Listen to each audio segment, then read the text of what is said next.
Chapter 43, Historical and Theological Lore.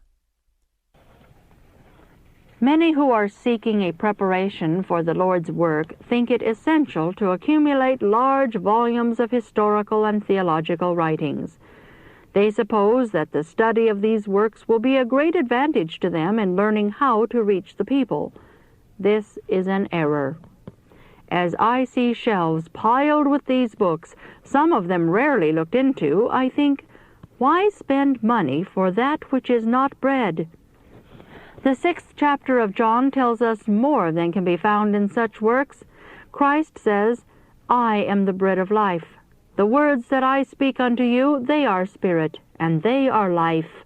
See John 6:35 and 63. There is a study of history that is not to be condemned.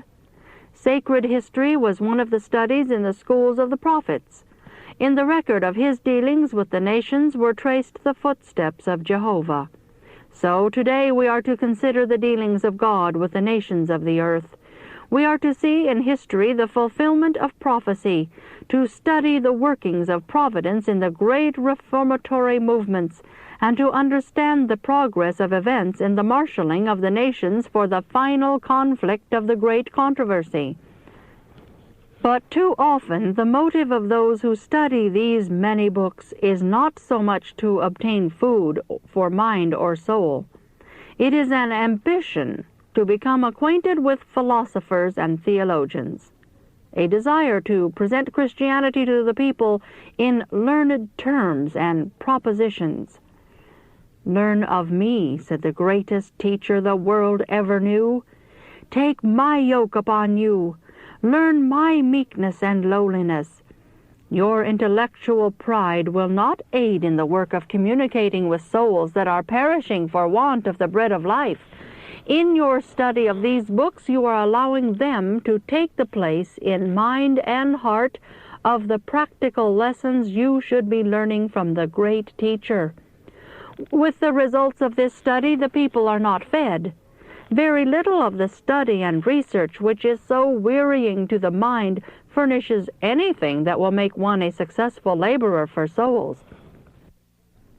Men and women who spend their lives in humble, commonplace work need words as simple as Christ gave in his lessons, words that are easily understood. The Savior came to preach the gospel to the poor, and it is written that the common people heard him gladly. Those who are teaching the truth for this time need a deeper insight into the lessons he has given. The words of the living God are the highest of all education. The studied phrases designed to please the taste of the supposed to be refined fall short of the mark. Those who minister to the people need to eat the bread of life. This will give them spiritual strength. Then they will be prepared to minister to all classes of people. The piety, the spiritual energy of the church is sustained by feeding on the bread that came down from heaven. At the feet of Jesus we are to learn the simplicity of true godliness.